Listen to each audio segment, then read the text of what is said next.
오늘 같이 은혜 받으실 말씀은 로마서 1장 18절부터 32절까지 말씀입니다. 로마서 1장 18절부터 끝절 32절까지 말씀입니다. 교독하겠습니다. 하나님의 진노가 불의로 진리를 막는 사람들의 모든 경건하지 않은 것 불의에 대하여 하늘로부터 나타나나니 이는 하나님을 알만한 것이 그들 속에 있습니다. 하나님께서 이를 그들에게 보셨으니라. 창세로부터 그에 보이지 아니하는 것들 곧 그의 영원하신 능력과 신성이 그가 만드신 만물에 분명히 보여 알려졌나니 그러므로 그들이 핑계하지 못할지니라. 하나님을 알되 하나님을 영화롭게도 아니하며 감사하지도 아니하고 오히려 그 생각이 허망하여지며 미련한 마음이 어두워졌나니 스스로 지혜 있다 하나 어리숙해 되어 썩어지지 아니하는 하나님의 영광을 썩어질 사람과 새와 진치와 기어다니는 동물 모양의 우상으로 바꾸었느니라. 그러므로 하나님께서 그들을 마음의 정욕대로 더러움에 내버려 두사 그들의 몸을 서로 욕되게 하게 하셨으니 이는 그들이 하나님의 진리를 거짓으로 바꾸어 비중물을 조물주보다 더 경배하고 섬기리라. 주는 곧 영원히 찬송할 이시로다. 아멘. 이 때문에 하나님께서 그들을 부끄러운 욕심에 내버려 두셨으니 곧 그들의 여자들도 순리대로 쓸 것을 바꾸어 영리로 쓰며 그와 같이 남자들도 순리대로 여자 쓰기를 버리고 서로 향하여 음욕이 불릴 듯하네. 남자가 남자와 더불어 부끄러운 일을 행하여 그들이 그릇됨에 상당한 도움을 그들이 많이 받았느니라. 또한 그들이 마음에 하나님 두기를 싫어하며 하나님께서 그들을 그 상실한 마음대로 내버려 두사 합당하지 못한 일을 하게 하셨으니 곧 모든 불의, 죄악, 담력, 악의가 가득한 자요 시기, 살인, 분쟁, 사기, 악독이 가득한 자요 수근수근하는 자요 비방하는 자요 하나님께서 미워하시는 자요 능욕하는 자요 교만한 자요 자랑하는 자요 악을 도모하는 자요 부모를 거역하는 자요 우면한 자요 배약하는 자요 유정한 자요 무자비한 자라. 같이요 그들이 이 같은 일을 행하는 자는 사형에 해당한다고 하나님께서 정하심을 알고도 자기들만 행할 뿐만 아니라 또한 그런 일을 행하는 자들을 옳다 하느니라. 아멘.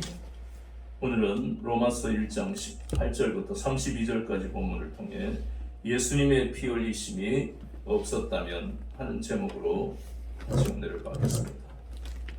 우리가 살고 있는 이 땅에는 우리로 하여금 분노하게 하는 일들이 얼마나 많은지 모릅니다. 자고 일어나면 기사들을 보면서 왕따를 시켜서 불행한 일을 만드는 일이라든가 각계각층의 지위 고하를 막론하고 비리를 저짐으로써 우리로 하여금 분개하게 만들고 또 층간소음 때문에 고통스러움을 참지 못해서 불행한 일이 일어나는 또는 분노 유발자의 운전을 보면 또 우리가 화가 나고 자고 일어나서 문만 열고 나가면 분노할 일밖에 없는 청년들은 어쨌든 간에 있는 돈 없는 돈을 대출받고 해서 아파트를 살아서 샀는데 정부가 책임지지도 못할 일을 하니까 그들은 또 그것을 금매하면서 그 막중한 손해를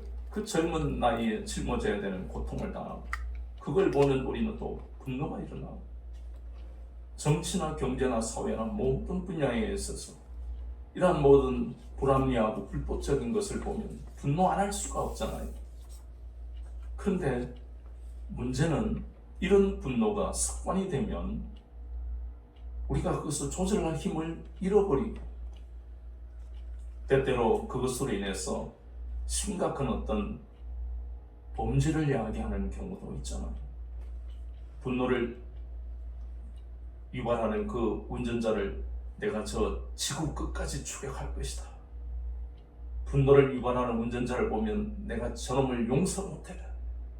혹은 아니면 어떤 불특정한 그 일면식도 없는 사람이 자기가 일상생활에서 겪은 그 분노를 그냥 화풀이하는 기사들이 심심찮게 올라오는 거 보면 결국은 분노를 조절하지 못해서 오는 충동장애를 겪는다는 것. 이런 것들을 보게 되는데 이것은 정말 심각한 문제예요.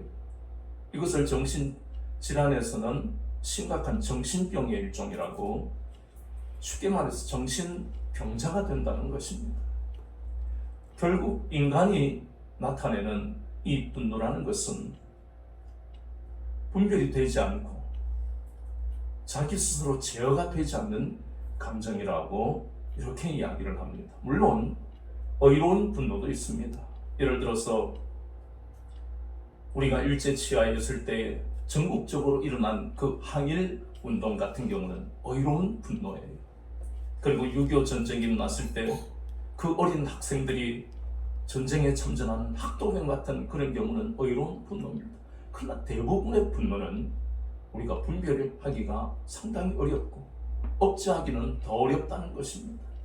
그런데 오늘 우리가 보고 있는 이 하나님의 진노라 부르는 혹은 분노라 하는 이것은 그런 인간이 억제하기 어려운 감정적인 문제가 아니라 인간의 죄악에 대한 하나님의 의로우신 심판을 우리는 하나님의 진노라고 성경은 말씀하고 있습니다. 결국 하나님의 진노는 바로 인간의 죄악에 대한 것이다. 로마서 2장 5절에 보니까, 본문에 보니까 다만 내 고집과 회개하지 아니한 마음을 따라 진노의 날 곧 하나님의 의로우신 심판이 나타나는 그날에 임할 진노를 내게 쌓는다, 이렇게 말씀하고 있습니다. 그런데도 불구하고 하나님은 끊임없이 구약과 신약을 통해서 하나님은 그렇게 공의로우시기도 하지만 또 하나님은 인자를 베푸시고 자비를 베푸시는, 우리를 위해 기다리시는 하나님이심을 성경은 우리에게 말씀합니다. 가장 큰 그 기다림의 속성은 복음을 통해 나타났습니다. 받을 자격이 없는 그런 죄인은 우리에게 복된 소식을 우리에게 전하셨는데, 그것이 바로 요한복음 3장 16절에 하나님이 세상을 이처럼 사랑하사 독생자를 주셨으니 이는 저를 믿는 자마다 멸망하지 않고 영생을 얻게 하려 하시니라.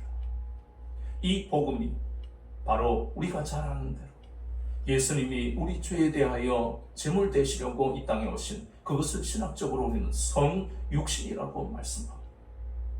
또 십자가에서 피 흘리시며 제물 되신 십자가의 죽음과 그리고 사흘 만에 부활하신 이 놀라운 성육신과 십자가의 죽음과 부활이 바로 한마디로 복음이라는 것입니다. 받을 자격이 없는 인생을 향해서 이 놀라운 소식을 이 땅에 주신 것입니다. 마태복음 4장 16절에 보면 모두가 죄를 지어서 흑암과 사망의 그늘에 앉아 있었다고 말씀합니다. 그러니 앞이 보이지 않는 인생을 사는 것이 당연한 줄 알았던 모든 인생들, 그래서 그것이 사실은 복음을 통해서 우리가 깨달아지는 것은 그것이 당연한 것이 아니라 죄로 인해서 저주받은 인생이라는 것을 우리가 깨닫게 되었지 않습니까? 앞날을 어떻게 살아야 할지, 우리의 힘으로 살아갈 수 없는 것을 당연하게 받아들이고 운명으로 받아들이는 것이 바로 저주받았다는 증거이고, 우리의 인생을 빛으로 인도하시는 이 놀라운 소식이 바로 복음이라는 것을 우리가 깨닫게 되었습니다. 그런데 성경은 끊임없이 그 기쁜 소식, 복음을 받아들이지 않는 것을 죄라고 하는 것이고, 받아들이지 않는 사람에게는 하나님의 심판이 임한다고 성경은 말씀하고 있는 것입니다. 32절에 보이는 그들이 이 같은 일을 행하는 자는 사형에 해당한다고 하나님께서 정하심을. 사형이라는 것은 우리가 형법에서 말하는 그런 사형의 의미가 아닙니다. 이것은 좀 더 차원이 다른, 하나님과의 관계가 영원히 단절되는 것이고, 그리고 죽고 난 다음에는 하나님의 심판을 통해 계시록 21장과 20장에 보이는 대로 지옥에 떨어진다는, 이것이 바로 사형이요, 다른 말로는 하나님의 진노로 결국은 하나님의 심판을 받는다는 말씀이 바로 32절에 보이는 사형이라는 것입니다. 그렇다면 로마서에서는 죄에 대해서 어떻게 말씀하고 있는가? 사실 신약과 구약의 66권의 성경 중에요, 이렇게 죄에 대해서 깊이 구체적으로 말씀하고 있는 성경은 없습니다.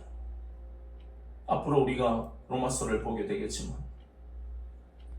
이 로마서는 믿음으로 구원받는다는 놀라운 말씀을 하고 있는데, 지금 여기에서 우리가 보고 있는 죄에 대한 말씀은 예수님을 믿기 전에 우리가 어떤 인생을 살았는가 하는 것을 깨닫게 하시는데, 그것은 본문에서 1장에서 보이는 이 말씀들은 바로 이방인들에 대한 말씀이고, 2장으로 넘어가면 유대인의 죄에 대해서 또 말씀합니다. 그러니 1장, 2장을 통해 구체적으로 이방인들이 지은 죄, 유대인들, 하나님이 자녀로 삼아주시고 택한 그 백성들이 지은 죄에 대해서 복음이 왜 필요한가를 유대인이나 이방인이나 관계없이 복음에 대한 것을 말씀하기 전에 우리의 이전 상태를 너무너무 깊이 자세하게 구체적으로 말씀하고 있는 것입니다.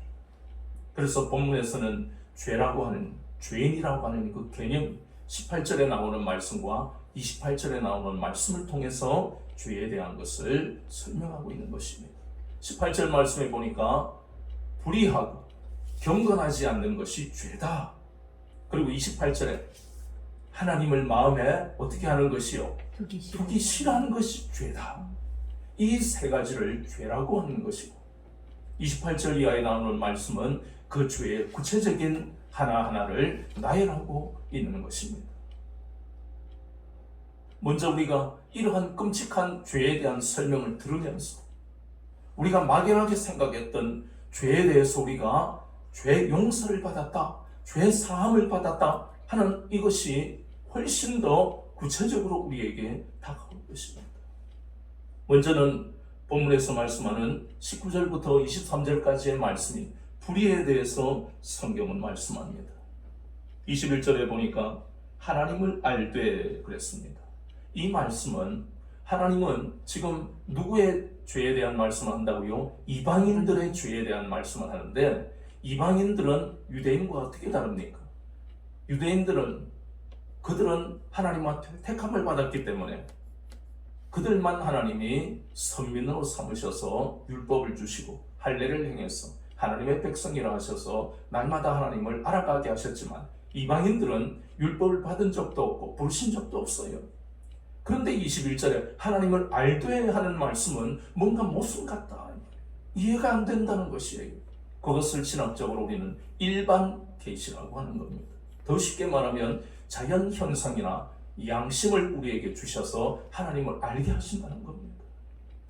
이번에 강원도에서 큰 불이 일어났습니다. 많은 사람들이 재산에 피해를 입고, 또 수많은 이 소방에 관계되는 분들이 땀 흘리고 고통을 겪으면서도 국민들의 그런 재산과 생명을 지키기 위해 애를 썼습니다.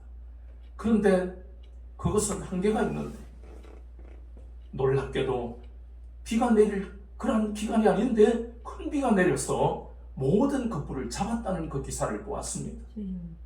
또 어떤 경우에는 오래전에 인도네시아에 쓰나미가 발생해서 수십만 명이 죽었습니다. 그럴 때마다 사람들의 마음속에는 하나님을 아는 인생이든 하나님이 없다고 하는 인생이든 간에 그런 것이 참 이해가 안 되지만 그것을 받아들이기도 더 부담스러워하는, 그러나 중요한 것은 그런 자연 현상을 통해서 하나님이 아니시면 그러한 모든 것을 일으킬 수 있는 그러한 조물주는 없다는 것입니다. 많은 불신자들은 그것을 자연 현상, 자연 재해라고 이야기하지만, 그러나 그렇지 않습니다. 천지를 지으시고 다스리시는 하나님이 분명히 자연 현상을 통해서 우리에게 나타난 바 되신 것을 받아들여야만 된다는 것입니다. 그것을 받아들이지 않는 것이 뭐라고요? 죄라는 것입니다. 거기다가 가장 구체적인 것은 모든 사람들의 마음에 하나님은 율법을 주셨는데 이스라엘 사람들에게만 주신 것이 아니라 그것은 쓰여진 성문 율법이지만 믿지 않는 자들에게도 쓰여지지는 않았지만 마음판에 새겨진 양심이라는 것을 주셨다는 것입니다. 하나님이 주셨기 때문에 내가 지금 하는 행동이 죄인지 아닌지 알 수 있습니까? 없습니까? 알 수 있습니다. 모든 사람이 다 합니다. 예수님을 안 믿어도 이것은 죄야. 나는 저 사람을 지금 괴롭게 해. 그러나 어쩔 수 없어. 내가 살아야지. 나는 양심대로 살면 내가 망하기 때문에 안 돼. 저 물건은 분명히 여러 가지 국세라든가 또는 대출을 많이 받아서 이걸 전세로 주면 전세로 들어올 사람이 피해를 입을 텐데 공인중개사는 그걸 알고 있었어요. 그러나 아니야, 내가 이걸 팔거나 전세로 넘기면 수입이 얼만데 이건 질끈 감고 거짓말하는 거야. 아, 손님, 이건 아무 문제도 없는 물건이에요. 그냥 들어오시면 됩니다. 주인이요, 빌트인 다 해놓고요, 새로 전부 바꿔놨어요. 그래서 당한 기사들이 지금 고통스러운 전세 사기로 나타나잖아요. 하나님이 양심을 주셨음에도 불구하고 그들은 양심대로 살지를 않습니다. 하나님을 알게 하셨는데도 불구하고 놀라운 일들이, 큰 이익이 나타나면 자기가 잘난 것으로 조상님들이 나를 도와주셨다고 생각하지 하나님께 감사하지도 않고 하나님을 영화롭게도 하지 않는 그것을 성경은 바로 불의다. 그 불의의 반대가 뭡니까? 의지요. 하나님은 의로우시잖아요. 하나님은 항상 옳으신 거예요. 그러나 인간은 항상 어떻다고요? 불의한 것이에요. 왜요? 성경은 불의의 뜻을 이렇게 하나님께 돌려야 될 영감을 자기가 가르쳐야 하는 것이고, 그리고 하나님 앞에 감사해야 할 것을 감사하지 않는 것을 성경은 불의라고 하는 것입니다. 이렇게 하나님 앞에 영광을 돌리지도 않고 자신이 가로채는 이런 죄를 지을 때, 특별히 썩어질 사람이나 우상에게 이 모든 것을 돌릴 때, 하나님은 결국 모든 좋은 것을 주셨는데 그것을 빼앗아서 그의 보응하는 그 행동에 보응하게 하시는 겁니다. 우리에게 주신 좋은 게 얼마나 많습니까? 어떤 사람은 재능이 많고, 어떤 사람은 잘생기고, 어떤 사람은 또 건강하고, 어떤 사람은 권력이 있고, 어떤 사람은 물질이 많은 부모를 두었고, 모든 공통된 것은 하나님이 우리에게 생명을 주셨다는 것입니다. 아멘. 이 모든 것을 빼앗기고 결국은 망하게 된다는 것입니다. 왜요? 불의하기 때문에.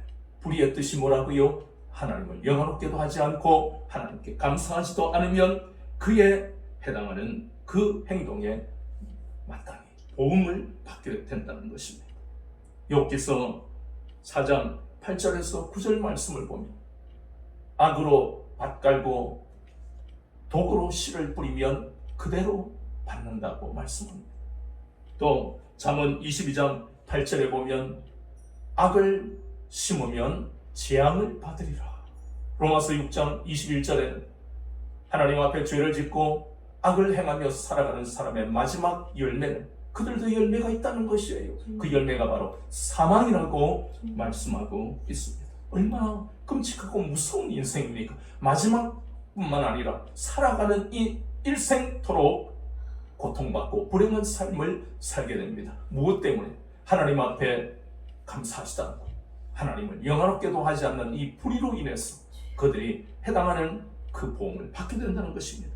두 번째는 경건하지 않음이라고 18절에 말씀합니다. 다른 말로는 불경건이다, 그렇게 말씀하고 있습니다. 24절에서 27절까지의 말씀을 보면 하나님을 섬기지 아니하고 우상 숭배하는 자들은 그 마음의 정욕대로 더러움에 내버려 둔다고 성경은 말씀하고 있습니다. 24절과 또 26절에도 내버려 두고 28절에도 또 그 상실한 마음대로 내버려 둔다고 합니다. 뭘 하도록? 그 말씀에 보니까 28절에 하반절에 합당하지 못한 일을 하게 한다, 이렇게 말씀하고 있습니다. 합당하지 못한 것이 바로 죄라는 겁니다. 하나님이 죄를 짓게 만드는 것이 아니라 우상 숭배하는 자들이 결국은 그들은 죄를 지으며 사는 것이다. 하나님께로 회개하고 나오는 자들은 동이서에서 먼 것 같이 죄를 없다 하십니다. 그러나 하나님 앞에 나오지 않는 자는 합당하지 못한 일을 하며 살도록 내버려 두신다는 겁니다. 그러면 도대체 이유가 뭘까? 우리는 그것이 너무나 의문스럽고 궁금한 것이에요. 왜 그들은 합당하지 않는 일을 할까? 그것은 오늘 이 말씀에 나오는 대로 22절에 보니까 스스로 지혜 있다나 어리석게 되어, 또 21절 하반절에 그 생각이 허망하여지며 미련한 마음이 어두워졌나니, 쉽게 말해서 한마디로 무지하다는 것입니다. 영적으로도 육적으로도 무지하기 때문에 그들은 우상 숭배를 하고, 그래서 그들은 그 마음의 정욕대로 더러움에 빠져있는지조차도 모르는 것입니다. 마땅하다고 생각할 수 있는 것이라고 생각하지만 그것은 하나님이 내버려 두시기 때문에 그렇다는 것입니다. 천지를 지으신 하나님을 섬기지 않는 것이 바로 죄라는 것입니다.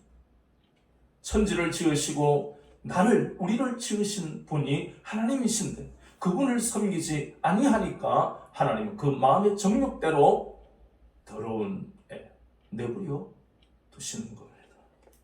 그래서 결국은 그렇게 더러움에 자신이 있는지도 모르고, 우리가 잘 아는 대로 신문 기사에 보면 우리나라가 얼마 전까지만 해도 전 세계적으로 마약 청정 국가라고 다른 나라들이 칭찬했습니다. 그러나 불과 몇 년이 못 되었어요. 연예인들은 다반사고, 일반인들까지, 주택에까지, 학생인들까지 호기심에 텔레그램 같은 다른 사람이 도무지 알 수 없는 그런 비밀스러운 공간을 통해 마약이 거래가 되는 것입니다. 그런데 그 무서운 마약은 한 번만 흡입해도 평생 고칠 수 없는 중독자의 길로 불행한 인생으로 살아가는 겁니다. 마약뿐만 아니라 동성혼이라든가 하나님이 우리에게 주신 그 양심으로 보면 해서는 안 될 행동인데도 불구하고 인간이 얼마나 악한지 자신의 그 행동을 합리화하는 그러한 모든 것들을 결국은 우리는 한마디로 성경에서는 그것을 타락이라고 말씀하고 있는 것입니다. 결국은 타락하게 되는 것입니다. 그래서 이렇게 결국 무지해서 타락하게 되는 것은 자신이 받아야 될 그러한 결과, 그 이면에는 오직 육신의 생각으로 살아가는 것 때문에, 그래서 우상 숭배하며 자신의 육체와 마음이 원하는 대로 살아가는 것입니다. 우리의 생명의 원천이신 하나님의 그 은혜를 망각해버리고 하나님께 나오지도 않고 섬기지 않는 그 결과가 너무나 끔찍한 것입니다. 그것을 우리는 경건하지 않은 불경건이라고. 또 세 번째는 바로 마음에 하나님 두기를 싫어하는 것입니다. 마음에 하나님 두기를 싫어하는 것은 아까 우리가 보았던 것처럼 결국은 무지하기 때문에 그런 것이에요. 불의하고 불경건하고 마음에 하나님 두기를 싫어하는 이 모든 것이 영적으로 하나님의 지혜와 총명이 사라져버리면, 그러면 결국 자신이 불의하고 불경건하고 마음에 하나님 두기 싫어하는 것을 죄라고 생각하지만 하나님께로 돌이키지 않는 것입니다. 무서운 것은 하나님은 그 마음의 정욕대로 그들을 더러움에 내버려 두사 결국은 그 인생이 타락해서 결국은 망하게 된다는 것입니다. 성경 속에 그 같은 경우가 얼마나 많습니까? 하나님은 우리가 잘 아는 다니엘서에 보면 비록 불신자지만 느부갓네살 왕에게 권력을 주셨어요. 그래서 그는 30대라는 젊은 나이에 전 세계를 정복한 대단한 왕입니다. 얼마나 지혜로운지 아수르의 왕과 비교하면 아시리아라는 국가는 정복국을 완전히 정복하고 그들의 혈통을 남기지 못하도록 혼혈 정책을 통해 그 나라들을 지배했지만 느부갓네살 왕의 바벨론은 그렇지 않았어요. 이 바벨론에서는 전부 똑똑한 그런 인재들을 자기들이 데리고 와서 왕궁에서 교육시키고 전 세계에 자기들의 문화를 보급하는 아주 지혜로운 왕이었어요. 그러나 하나님을 섬기지 않는 인생, 자신의 지혜에 오이지 않은 그 인생은 결국은 망할 수밖에 없었는데 전 세계를 호령하던 그 바벨론이 70년 만에 망해버렸습니다.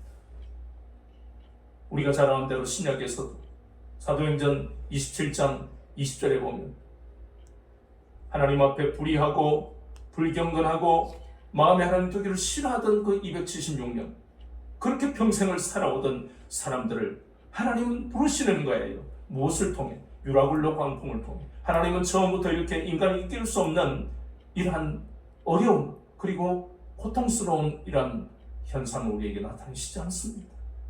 그들이 지금까지 살아오면서 혹은 바다에서 선원으로 혹은 전쟁터에서 병사 이렇게 살아온 인생 중에 하나님이 콜 안 하셨겠어요? 지금도 각 나라마다 바다에서 고기를 잡는 수많은 사람들이 고기가 적으면 그래 할 수 없지 바다가 내어주는 대로 받아들여야지 하지만 마음속에서는 내가 고기를 많이 못 잡으면 내 자녀들 결혼도 못 시키고 대학도 못 보내는데 얼마나 부모로서 안타깝겠어요. 그런데 참 어리석은 것은 그들이 고기를 많이 잡아서 만선이 되면 하나님 앞에 감사하는 경우는 10%도 안 됩니다. 대부분은 용왕신이 나에게 이렇게 고기를 많이 잡게 해서 제사 지내고 제밥 던지고 얼마나 어리석은 짓을 합니까? 하나님이 주셨는데 그것을 성경은 불의하다, 불경건하다, 마음에 하나님 두기를 싫어한다. 그래서 하나님이 끝까지 하나님을 찾고 돌이키지 않았기 때문에 유라굴로 광풍을 통해서 그들을 부르시고 참 불행 중 다행인 것은 그들이 죄인으로 취급했던 한 사람 대머리에 땅딸보에 거기다가 근시에 참 볼품없어 보이는 그 사람을 통해서 그들을 하나님이 부르시는 놀라운 장면 유라굴로 광풍을 통해서 나타나는 것을 우리가 보고 있잖아요. 복음이라는 것이 그렇다는 것입니다. 모든 인생은 불의하고 불경건하고 마음에 하나님 두기를 싫어하는 인생으로 살아가는데도 불구하고 하나님은 바울 같은 복음 전도자들을 통해서 우리를 부르시잖아요. 그러나 여전히 이 땅에서는 하나님 앞에 죄를 짓고 있는데 그 불의하고 불경건하고 마음에 하나님 두기를 싫어하는 구체적인 죄가 29절부터 31절까지 구체적으로 나오고 있는 것입니다. 29절에 보니까 모든 불의 사무엘하 11장에 보면 다윗이 저지른 그 바세바 그리고 그 남편 우리아를 죽이는 이것은 불신자도 그런 행동을 잘 안 하는데 하나님 앞에 택함을 받고 왕으로 부름을 받았던 이 다윗이 저지른 이것을 우리는 불의라고 그렇게 말씀하는 거예요. 추악 그리고 탐욕 창세기 3장 6절에 보니까 아담과 하와가 가졌던 그 탐욕 그리고 우리가 잘 아는 대로 열왕기상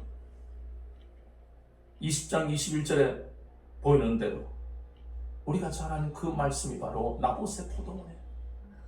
그 얼마나 잔인한 일입니까? 그리고 여호수아서 7장 21절에 보이는 그 아가 금이나 은을 보고 신할 땅 외에 돌고 탐욕을 가지는 것이 민수기 11장에도 보이는 대로 그렇게 하나님께서 차고 넘치도록 메추라기를 땅에 떨어지도록 역사하셨는데 더 먹으려고 욕심을 부리는 것이 이스라엘 백성에게만 해당되는 것이 아닙니다. 이 땅에 사는 모든 인생들이 더 가지고 싶어 더 소유하고 가지지 못한 사람은 능력이 없다고 무시하고 그 탐욕의 마지막이 하나님이 지금까지 말씀하신 거기에 보응하는 길. 이 땅에서 불행한 사람 삶을 살게 되는 것이고 그 마지막은 지옥이라고 성경은 말씀하고 있잖아요. 그리고 악의가 가득한 자요 시기라는 것 창세기 37장에 보니까 요셉의 형들이 그 요셉을 향해서 그래 늙음하게 우리 아버지가 요셉을 베냐민을 낳았는데 얼마나 이쁘겠어. 늙은 우리보다야 훨씬 이쁘지. 형들이 이렇게 너그러운 마음을 가져주면 얼마나 좋을까요? 그런데 그 시기의 원인은 그 형들에게 1차적으로 있지만 그보다 근원적인 것은 그 아버지 야곱에게 있었잖아요. 라헬만 사랑하고 레아를 무시했던 그 결과가 끔찍한 불행한 현실로 나타난 이 시기가 무섭습니다. 시기 질투가 가져오는 그 결과는 항상 불행이니까. 또 우리가 잘 아는 대로 사도행전 5장에도 보면 주의 사도들이 주님이 승천하시고 난 다음에 성령의 충만함을 그들에게 허락하셔서 그들이 복음을 전하는데, 예수님 때는 바리새인들이 예수님을 대적했지만 제자들이 복음을 전하는 그 시기에는 사두개인들이 그들을 대적했어요. 그래서 사두개인들의 마음에 분이 일어나고 시기하더라 성경은 그렇게 기록하고 있습니다. 세상의 시기보다 더 무서운 것은 영적으로 어떤 사람이 은혜를 받는데 자기는 못 받으면 시기를 드러납니다. 그것이 죄라는 것입니다. 어디에 해당하는? 사형에 해당하는 죄입니다. 우리는 회개해야 됩니다. 하나님 왜 저 사람에게는 은혜를 베푸시고 성령의 충만함을 주시고 나에게는 왜 안 주십니까? 그게 아니라 하나님 때가 되면 반드시 주실 것을 믿습니다. 저 사람이 지금 받아야 될 마땅한 이유가 있기 때문에 먼저 주실 것을 믿습니다. 이것이 바로 하나님 앞에 책망받지 않기 위한 우리의 신앙의 자세인데, 이러한 모든 하나님 앞에 죄를 짓는 것이 세상 사람에 관한 이야기뿐만 아니라 성경에도 얼마나 많은 사람들이 이렇게 시기하고, 거기다 살인, 창세기 4장 4절에서 8절에 보면 하나님이 어마어마한 가문에, 그것도 장남으로 하나님이 가인을 축복하셨는데 자신이 믿음으로 하나님 앞에 제사 드리지도 않아놓고 그 동생 아벨을 시기하고 질투해서 마침내 살인까지 하는 끔찍한 그 결과를 보잖아요. 마태복음 5장 22절에 보면 구약의 그 사람을 죽이는 것만 살인이 아니라 예수님은 우리에게 오셔서 말로 상처를 주는 얼마나 많은 학교 폭력이 그 언어 폭력이잖아요. 아직까지도 많은 사람들은 언어 폭력이 얼마나 심각한지를 잘 못 느끼는 거예요. 판사들조차도 솜방망이 처벌을 해버리잖아요. 언어 폭력이라는 것은 성경적으로 보면 그 살인이라고 예수님 분명히 말씀하시잖아요. 그 언어 폭력에 오랫동안 시달리다가 불행한 그 인생으로 끝난 경우를 보면 언어 폭력이라는 게 성경적으로 살인이 맞다는 것이에요. 요한복음 3장 15절에 보면 이 살인은 언어로 다른 사람을 무시하고 욕하는 것만 살인이 아니라 형제를 미워하는 것도 살인이라고 말씀하고 있습니다. 분쟁과 사기, 악독이 가득한 자요, 수군수군하는 자요, 비방하는 자요, 하나님께서 미워하시는 자요, 능력하는 자요, 교만한 자요, 자랑하는 자요, 악을 도모하는 자요, 부모를 거역하는 자요, 우매한 자요, 배약하는 자요, 무정한 자요, 무자비한 자라. 이런 항목 이런 걸 읽을 때마다 저는 마음이 불편해요. 많은 구원받은 사람들 똑같은 심정이니까 너무너무 불편한 거예요. 성경은 끊임없이 우리에게 축복의 말씀만 주시기를 원하는 것이 우리의 마음이잖아요. 그러나 이 말씀을 주신 것은 인간의 본성이 얼마나 악한가를 다시 한번 깨달으라고 주시는 말씀이에요. 우리를 살리시는 말씀이에요. 우리를 저주하는 말씀이 아니라는 것입니다. 우리의 본성이 악하다는 것은 18절과 28절에 나오는 대로 모든 불의와 불경건 그리고 하나님을 마음에 두기 싫어하는 것이 바로 본성이 악하다는 증거라는 겁니다. 구체적인 죄악은 29절부터 나오고 있는 것이고 창세기 6장 5절과 8장 21절에 인간은 생각하는 것이 항상 악하다. 항상이라는 단어가 없으면 그나마 나는 좀 그래도 좀 낫지. 나는 다른 사람보다 저 사람보다 나는 좀 괜찮은 사람이야. 이렇게 우쭐댈 수도 있는데 성경은 그렇게 말씀하고 있지 않습니다. 인간은 항상 악하다. 항상이라는 그 단어를 볼 때 우리는 절망할 수밖에 없다는 것입니다. 우리 스스로를 보면 의로운 구성이 하나도 없습니다. 오직 하나님만 의로우신 것이에요. 예수 그리스도를 믿음으로 우리를 의롭지 않지만 죄를 짓고 살아가는 그리스도인이지만 하나님은 의롭다고 인정해 주신다는 겁니다. 아직까지 우리 마음속에는 하나님의 의를 닮아가는 것보다는 자기 의를 드러내고 나는 얼마나 신앙생활을 잘하는데 내가 일주일에 2번씩 금식하고 불쌍한 사람을 돕고 하는 바리새인의 그 자기의가 우리 속에 아직까지도 강하게 남아있다는 것이에요. 그래서 그게 죄라는 것을 이 로마서 1장 말씀을 통해서 우리에게 돌이켜라고 이 말씀을 주시니 이것은 과연 축복의 말씀이 맞다는 것입니다.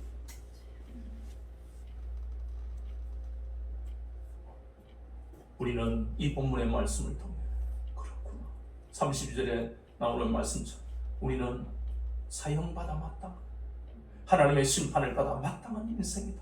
항목 하나하나를 보니까 해당 안 되는 사람이 없을 정도 너무너무 구체적이고 상세하게 우리의 죄를 지금 하나님이 기록해 놓은 것 같은 그것이 느껴진다는 것입니다. 이 죄에 대해서 우리는 어떻게 해야 되는 것입니다. 우리에게 복음을 주신 것은 우리가 모든 사람보다 교양이 많고 의롭기 때문에 우리에게 이 놀라운 은혜를 허락하신 것이 아니라 네가 다른 사람하고 똑같이 죄인이지만 내가 너에게 긍휼의 그릇으로 너에게 긍휼을 베풀었기 때문에 네가 하나님의 자녀가 된 것이다. 그것을 다시 한번 깨닫게 하시는 겁니다. 이 놀라운 은혜를 우리가 받았다는 것을 다시 한번 더 깨닫게 하시는 겁니다. 예수 그리스도께서 저주받을 우리 인생, 불행하게 살아야 될 그 인생에 찾아오셔서 피 흘리신 그 예수님의 십자가의 공로로 이 놀라운 은혜, 하나님의 자녀가 되는 은혜를 받았다는 것을 다시 한 번 더 깊이 생각하라고 이 말씀을 주신 겁니다. 읽을 때마다 우리의 마음을 불편한 것 맞습니다. 불편해야 됩니다. 찔림을 받아야 된다는 것입니다. 때때로 내가 의롭게 살았다, 나는 저 사람보다 의로운 사람이야, 그것은 자기 의입니다. 하나님의 의가 아닙니다. 하나님의 의가 아니면 모든 것은 잘못된 것입니다. 불의한 것입니다. 그래서 우리는 다시 한번 예수 그리스도의 보혈이 우리의 영혼 또 흘러넘치기를, 주여 그 보배로운 피를 내 영혼에 다시 부어주셔서 내 모든 더러운 죄악을 씻어주옵소서. 정갈한 그리고 깨끗한 단정한 신부로 준비하며 예복을 준비하며 살아가는 제가 되기를 원합니다. 복음을 위하여 나를 부르셨사 복음을 위하여 세상에 보내시는 내가 날마다 소금과 빛이 되어서 주님의 향기를 풍기는 인생으로 살 수 있도록 오늘도 주 예수 그리스도의 보혈로 저를 새롭게 하여 주옵소서. 아멘. 날마다 우리는 고백하지 않고서는 우리는 세상과 똑같은 그런 죄인일 수밖에 없다는 것이에요. 그래서 다시 한 번 더 이 놀라운 은혜를 받았음을 망각하지 않는 인생이 되어야 돼요. 그 은혜를 받은 이유는 오직 한 가지, 복음을 위하여 세상에 보내심을 받았다는 것을 잊지 아니하고, 그래서 이 그리스도의 정체성 그리고 복음의 능력을 날마다 체험하며 이렇게 나를 찌르는 것 같은 불편한 말씀이 나오더라도 나를 사랑하시는 하나님이 이 말씀으로 거울이 되어 나 자신의 나의 심령을 보고 돌이킬 것은 돌이키고, 그리고 또한 위로받을 것은 위로받고, 세임을 얻을 것은 세임을 얻어서 이 죄악 많은 세상 돌아보지 아니하고 오직 하나님이 인도하시는 복된 이 생명의 길을 믿음으로 달려가라고 이 말씀을 주신 것을 오늘도 잊지 않는 여러분 되시기를 주 예수 그리스도의 이름으로 축원합니다. 아멘.